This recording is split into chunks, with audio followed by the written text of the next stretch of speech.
안녕하세요. 크리스천 영상학교 운영하는 심목사입니다. 오늘은 무심코 내뱉은 말이 당신의 인생을 망친다 라는 점으로 생각해 보도록 하겠습니다. 언젠가 수업을 파고 나오는 고등학생들의 대화를 우연히 들은 일이 있었어요. 대화의 절반인 욕으로 시작하고 욕으로 끝나는 것 같았어요. 과격한 남학생뿐 아니라 여학생들도 얼굴이 뜨뜻할 정도의 욕설을 여과 없이 내뱉고 있었습니다. 그들이 하는 말을 들으면 의식고조나 영혼의 상태를 어렵지 않게 할 수 있었어요. 사람이 말을 하면 가장 가깝게 듣는 사람이 바로 자기 자신입니다. 그래서 어떤 종류의 말을 하고 사는지 살펴보면 그 사람의 삶을 미루어 짐작할 수 있겠죠. 말하자면 자신이 내뱉은 말이 곧 자신을 지배하고 있기 때문입니다. 믿음이라는 단어는 본래 종교적인 용어가 아니라 신뢰하다는 의미인 믿는다라는 동사의 명사일 뿐입니다. 그런데 단지 추상명사에 불과한 이 말이 왜 기독교의 중요한 핵심 지표로 떠올랐을까요? 그것은 신뢰하는 마음의 상태를 전달하는 단어가 아니라 하나님이 일하시는 잣대로 사용하시기 때문입니다.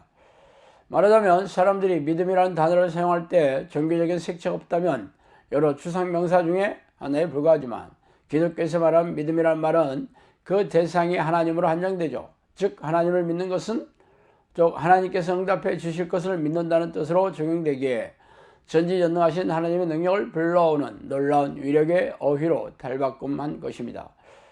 말하자면 서양 사람이 말하면 명사에 불과한 말이 크리스천들이 사용하면 탁월한 능력의 말로 변한다는 것이죠. 그러나 지금까지 제가 설명한 것은 기독교에서 사용하는 믿음이라는 말의 일반적인 정의에 불과해요. 그 믿음의 위력이 있는지 아닌지는 별개의 문제입니다. 믿음이라는 단어가 개개인에게 똑같이 적용되는 것은 아니기 때문이죠. 조금 어렵게 들릴지는 몰라도 하나님의 능력이 내려오는 믿음은 사람에 따라 다릅니다.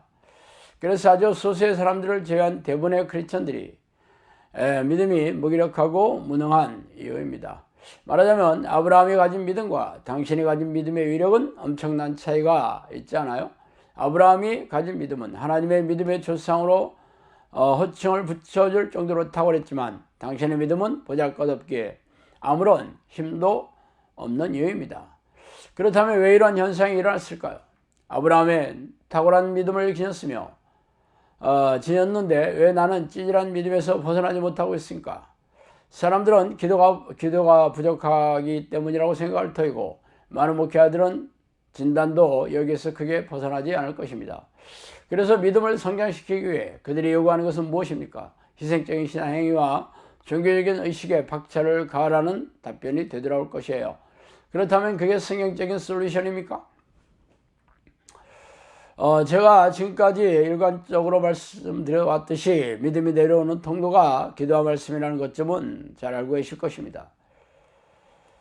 그래서 제 다음 카페나 네이버 블로그에 소개되어 있는 기도의 방식을 스스로 적용해 보신 분도 계시고 또 유튜브의 동영상을 열심히 보시는 분도 있습니다.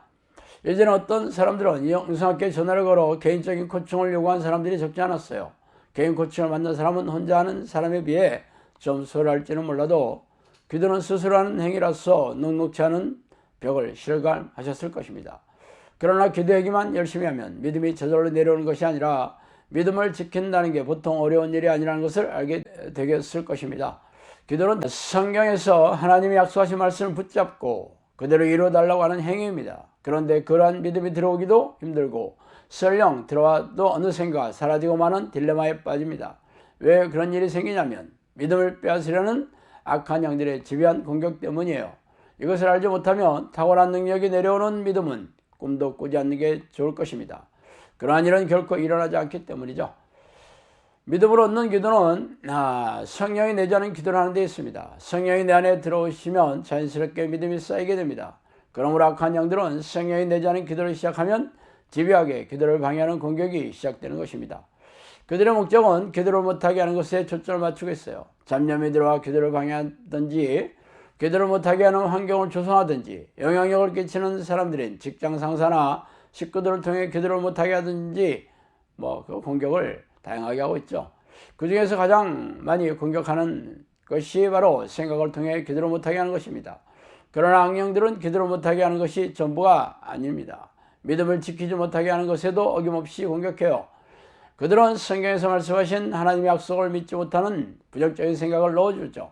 그래서 기도할 때는 믿는다는 고백은 열심히 하였지만 기도를 끝내고 일어나면 어느새 회의와 의심이 들어옵니다. 걱정과 염려, 불안과 두려움이 생각을 파고들어요. 이러한 부정적인 생각은 모두 악한 영이 넣어주는 것이지만 사람들은 자신의 생각으로 믿고 받아들이죠. 그러면 그 생각들이 머릿속에서 증폭이 되어 즉각 마음을 지배해버리는 것입니다. 그러면 하나님이 약속하신 말씀이 이루어진다는 믿음은 온데간데 없고 온갖 부정적인 생각으로 빼곡하게 채워져 있게 됩니다. 그 중에서도 특히 믿음을 벽지화시켜버리는 치명적인 행위가 있어요. 스스로 부정적인 말을 내뱉는 것입니다. 부정적인 생각을 하는 것과 부정적인 말을 내뱉는 것은 차원이 달라요. 부정적인 생각을 넣어주는 것은 악한 영이죠. 그러나 부정적인 말을 하는 것은 자기 자신입니다.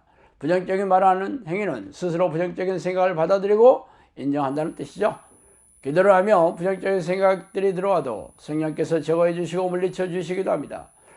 그래서 오랜 기도의 강을 건너면 악한 영이 공격을 무력화시키는 날이 와요. 그러나 스스로 부정적인 말을 해버리면 후폭풍은 엄청나죠. 그렇게 아무리 부정적인 생각이 들어와도 부정적인 말을 절대로 내뱉지 말아야 합니다. 만약 부정적인 말을 해버리면 믿음이 들어오는 통로를 막아버리는 것과 같아요. 그래서 악한 영들은 부정적인 생각을 집요하게 넣어주고 입으로 내뱉도록 유도합니다. 입으로 내뱉었다면 그들에게 백기를 들고 항복을 하는 것과 다름이 없기 때문이죠. 그러므로 기도하는 사람들은 부정적인 말이 나오지 않도록 입단속을 단단히 해야 합니다. 어떤 부정적인 상황이 오더라도 환경이 아무리 비관적이라도 절대로 입으로 인정해서는 안 됩니다. 입으로 내뱉는다면 스스로 믿음이 내려오는 통로를 차단한 것이기 때문입니다. 아무것도 염려하지 말고 오직 기도와 간구로 너희 구할 것을 감사함으로 아버지께 하나님께 아뢰라. 그럼 모든 지각이 뛰어난 하나님의 생각 평강이 그리스도 예수 안에서 너희의 마음과 생각을 지키시리라. 빌립보서 4장 6, 7절이죠. 긍정적인 말도 놀라운 위력이 있지만 부정적인 말의 위력은 상상을 초월합니다. 부정적인 말을 습관적으로 내뱉는 사람은 하나님이 주시는 믿음은 꿈도 꾸지 말아야 합니다. 말이 씨앗이 되어 자라나 순식간에 생각과 마음을 지배해버립니다. 그러므로 악한 영이 주는 공격에서 맞서 싸우려면 성령이 내주하는 기도에 전념해야 합니다. 성령이 내주하셔야 악한 영이 넣어주는 부정적인 생각을 몰아내주시죠. 악한 영은 당신에게 믿음이 들어오지 못하도록 집요하게 공격하고 있음을 알고 전심을 다해 성령의 도우심을 간구해야 합니다. 특히 입으로 믿음 없는 소리를 내뱉거나 부정적인 말을 하는 것은 절대 피해야 합니다. 이 처절하고 혹독한 싸움에서 승리해야 비로소 기적을 일으키는 영적 능력을 발휘하는 탁월한 믿음을 선물로 받게 되는 것이기 때문입니다. 자, 오늘 여기까지 하겠습니다. 감사합니다.